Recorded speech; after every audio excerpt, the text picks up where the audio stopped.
VKR TV VKR voice ఇదే నిజం. అసలు ఉద్యమాలు ఎందుకు రావట్లేదు తెలుసా?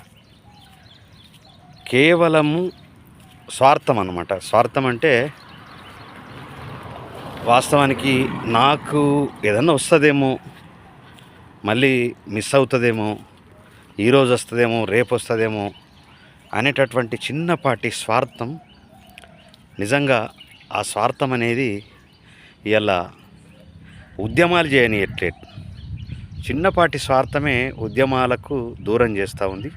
ఎవరిని ఉద్యమాలు చేయనిస్తలేదు. నిజంగా ఉద్యమం చేస్తే డెఫినెట్గా ఏదో ఒకటి సాధ్యమవుతుందేమో, కానీ ఇలా చిన్న స్వార్థం అనేటటువంటిది ఎవరికి వాడు స్వార్థపరుడిగా ప్రవర్తిస్తూ ఉన్నాడు. అంటే నాకు మిస్ అవుతుందేమో, నేను ఉద్యమం చేస్తే రేపు వస్తుందేమో, ఎల్లుండి వస్తుందేమో అని దినాలు గడుపుకొని